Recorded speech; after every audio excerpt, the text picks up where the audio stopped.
Two methods are recommended for calculating accrual of interest, applying a straight line basis and applying a compound basis.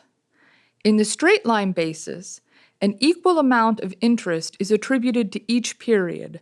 For example, if the annual interest to be paid for a loan is 100, the interest accrued during each quarter will be an amount equal to 25, assuming there is no change in outstanding principal during the year. The outstanding amount of the loan at the end of each quarter will increase by 25, which is the accrued interest. In the compound basis, the accrued interest not yet payable is continuously added to the principal amount each period. Continuous compounding of interest is calculated by applying the following formula. Future value n of the debt instrument is equal to present value multiplied by 1 plus the interest rate divided by p raised to the power n multiplied by p, where n is the number of accounting periods in which interest accrues and p is the number of times interest accrues per year. For example, for a 3-year bond where interest accrues monthly, p is equal to 12 and n is equal to 3, so n multiplied by p equals 36. The present value of a debt instrument is equal to the sum of all future debt service payments, principal and interest, discounted to the present using a given discount rate.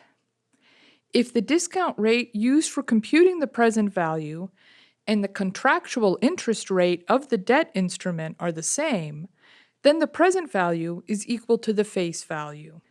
The compounding method is preferred because it allows the reconciliation between amounts accrued and the discounted value of future payments.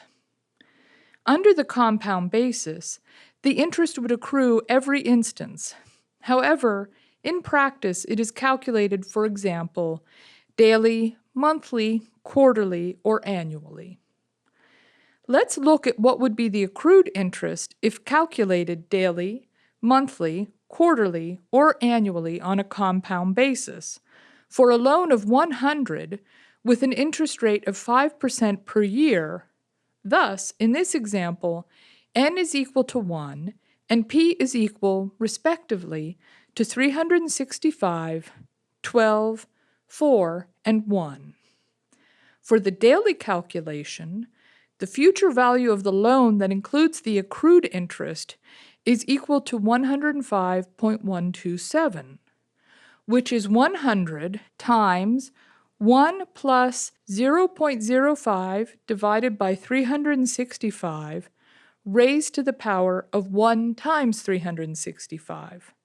Consequently, the accrued interest is equal to 5.127, which is 105.127 minus 100. Applying the similar calculations, the accrued interest is equal then to 5.116 if monthly, 5.095 if quarterly, and 5 if annually. As you can see, the higher P is, the number of times accrued interest is calculated per year, the higher is the accrued interest. A daily accrual produces interest of 0.127 more than an annual accrual.